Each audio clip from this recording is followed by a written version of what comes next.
ফরিদপুরে মন্দিরের প্রতিমায় আগুন দেওয়ার ঘটনায় নির্মাণ শ্রমিকদের সম্পৃক্ততা মেলেনি। দুই ভাইকে পিটিয়ে হত্যায় জড়িত ছিলেন মূলত জনপ্রতিনিধিরা। জেলা প্রশাসনের তদন্তে প্রতিবেদনে উঠে এসেছে চাঞ্চল্যকর সব তথ্য। গুজব ছড়িয়ে হত্যাকাণ্ডে স্থানীয় ইউপি চেয়ারম্যান সহ শতাধিক ব্যক্তি জড়িত থাকার প্রমাণ পাওয়া গেছে। এলো বেক্সিমকো বন্ড 15% মুনাফায় সর্বোচ্চ হারে সবার উপরে। গেল 18 এপ্রিল ফরিদপুরের মধুখালীর পঞ্চপল্লীতে মন্দিরের প্রতিমায় আগুন দেওয়ার অভিযোগ উঠে নির্মাণ শ্রমিক দুই ভাইয়ের বিরুদ্ধে। বিক্ষুব্ধ হয়ে ওঠে এলাকাবাসী। সে রাতেই পঞ্চপল্লী সরকারি প্রাথমিক বিদ্যালয়ের একটি কক্ষে পিটিয়ে হত্যা করা হয় দুই ভাই আরশাদুল ও আশরাফুলকে। সহিংসতায় আহত হয় কয়েকজন শ্রমিক ও পুলিশ। এ ঘটনায় 7 সদস্যের একটি তদন্ত কমিটি গঠন করা হয়। তদন্ত কমিটির প্রতিবেদনে উঠে আসে চাঞ্চল্যকর তথ্য।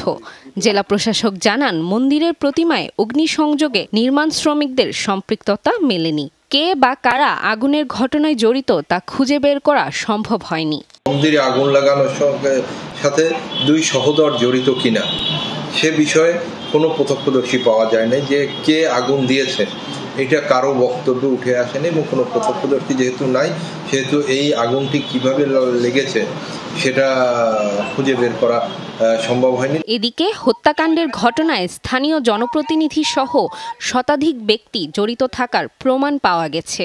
এছাড়া বিদ্যালয়ের উন্নয়ন কর্মকাণ্ডে চাঁদাবাজির অভিযোগের বিষয়ে প্রমাণস্বরূপ কোনো বক্তব্য পাওয়া যায়নি বলে জানান জেলা প্রশাসক।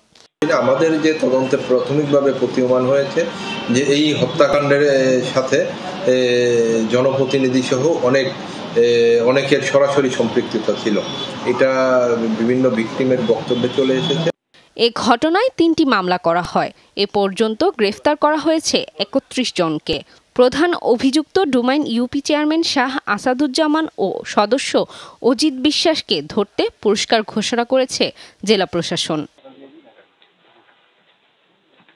রাফিকাতুন নিসা, যমুনা নিউজ।